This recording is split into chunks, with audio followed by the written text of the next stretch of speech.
Sumber kita kali ini agak beda ya. Ini semacam catatan pribadi penulis yang jadi inspirasi novelnya. Katanya sih, separuh kenyataan, separuh doa. Isinya tentang perjalanan emosi gitu saat keluarga berubah. Misi kita hari ini, ya coba memahami soal luka penyembuhan. Terus gimana cinta bisa tumbuh lagi dari retakan. Kayak yang dialami Farah, tokoh utamanya, dan mungkin juga kamu. Penulisnya ini cukup terbuka loh. Dia bilang, ini cerita tentang dirinya sendiri yang pernah merasa kehilangan, bingung kenapa keluarga bisa pecah. Farah itu memang fiksi, tapi perasaannya kayak bingung, kangen, marah, tapi diam-diam cinta yang rasanya patah, itu semua nyata. Diambil dari pengalaman penulis dan cerita orang-orang di sekitarnya. Dia bahkan sampai bilang, Farah itu aku dan bisa jadi juga kamu. Betul, dan yang menarik banget di sini penulisnya secara sadar pakai proses nulis ini sebagai terapi, sebagai penyembuhan.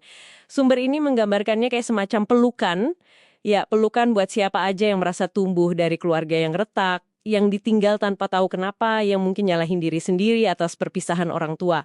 Atau yang bingung gitu, ini harus cinta sama siapa sih sekarang?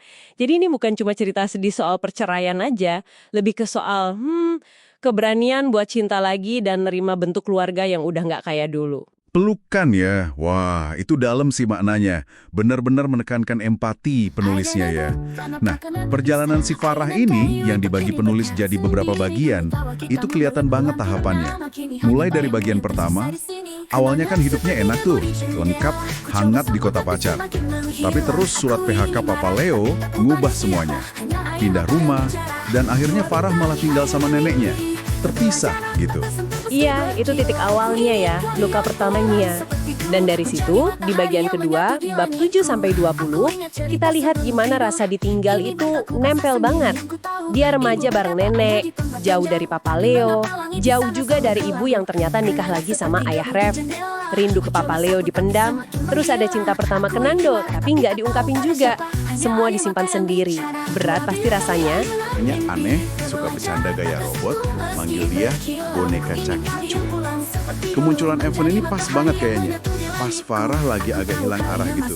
Iya, Evan ini jadi katalis penting, sumbernya bilang gitu. Kedekatan mereka itu unik, bukan karena hobi yang sama atau apa, tapi karena mereka kayaknya saling ngerti soal luka masing-masing. Paham gitu. Evan digambarkan sabar banget, mau jadi robot buat hibur Farah.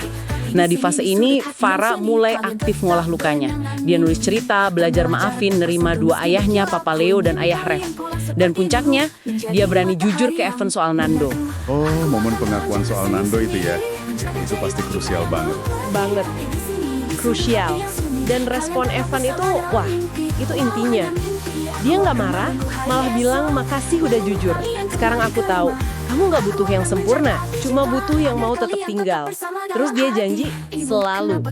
Wow, itu dalam banget sih. Iya kan? Itu kayak validasi buat Farah, bahwa dia nggak apa-apa nggak sempurna. Yang penting ada yang setia nemenin. Momen ini tuh kayak menggarisbawahi pesan utama penulisnya. Rumah nggak harus sempurna, keluarga nggak harus satu atap, cinta sejati nggak harus yang pertama. Penulisnya juga ngasih catatan kecil ya soal nama-nama. Katanya nama Farah dan teman-teman masa kecilnya pakai inisial asli sebagai penghormatan. Tapi nama orang tua, kerabat itu disamarin buat privasi. Ini negesin lagi sih, tujuannya memang bukan buat ngejudge siapa-siapa, tapi murni penyembuhan. Jadi kalau kita rangkum nih dari catatan penulis ini, intinya itu sebuah perjalanan ya, dari luka yang dalam menuju penerimaan. Tentang gimana menemukan cinta lagi, dalam bentuk yang mungkin beda dari bayangan awal. Dan sadar kalau keluarga yang nggak utuh pun tetap bisa jadi sumber cinta dan kekuatan. Lewat Farah, penulis kayak ngasih pelukan buat kita semua yang mungkin pernah merasa mirip-mirip gitu. Benar sekali. Sumber ini memang fokus ke kisah Farah, tapi di ujungnya dia kayak ngasih kita pertanyaan buat direnungkan. Pertanyaan penting yang lebih luas dari cerita ini.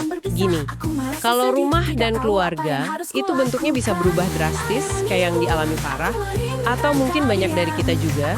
Terus gimana caranya kita pribadi mendefinisikan ulang makna keduanya buat diri kita sendiri, supaya kita tetap bisa nemuin rasa aman dan cinta di dalamnya. Meskipun ya strukturnya udah nggak kayak gambaran ideal yang biasa kita dengar. Sesuatu buat kamu pikirkan lebih lanjut.